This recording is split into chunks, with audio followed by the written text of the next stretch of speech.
In the wake of COVID-19, tertiary educators across the globe are making a rapid shift to online delivery and trying to do in a week what would normally take a year or more. In our haste to adapt lessons and adopt new delivery models, it's easy to get swept up in what some educators are calling a panic-gogy. Sometimes we might get so concerned with getting the tech right that we forget that there are students on the other side of our screens. My name is Dr. Jodie Taylor, and I've been teaching online for 3 years.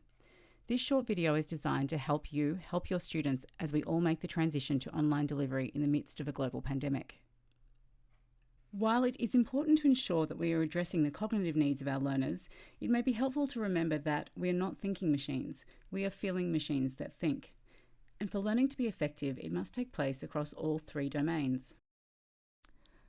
Thinking, the cognitive domain; doing, the psychomotor domain; and feeling, the affective domain. While we tend to do a good job at addressing thinking and doing, we sometimes forget about the role of emotions in learning.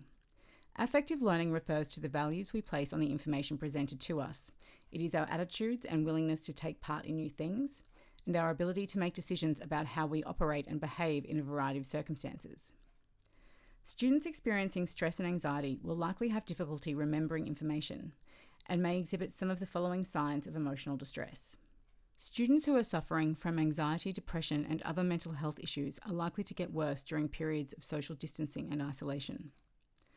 Students may lose their part-time jobs, adding additional stress to their lives, which will impact their ability to focus. Students may be apprehensive about using a webcam, as they may feel embarrassed about their surrounds, or they may not want people to see where they live. Students may be more distracted at home, as they will most likely share their living space with others. A shift in delivery mode on top of the stress caused by the pandemic may cause students to feel overwhelmed and withdraw. It is also highly likely that some students will get sick or have to care for others who are sick. So how can you help?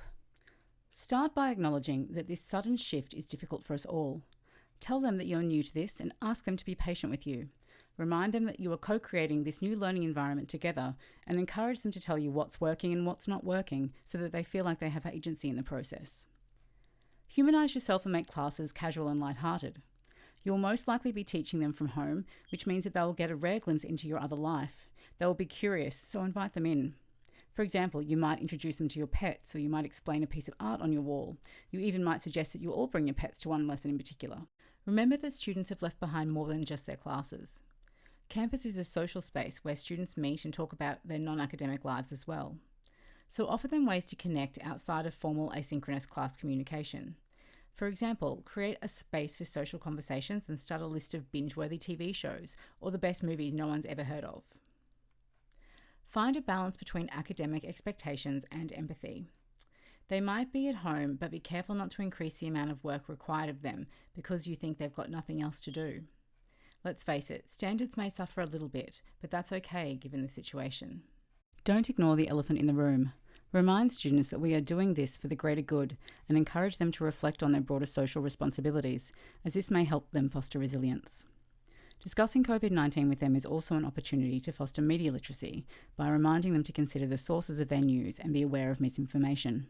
Let your students know how to best contact you. Remind them that the volume of email is going to increase, so they will need to pay close attention to their student email accounts.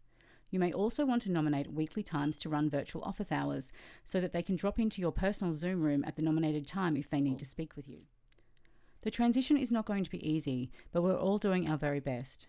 And please remember, our mental health is just as important as our physical health, so let's take care of ourselves so that we can be there to support our students. Thank you.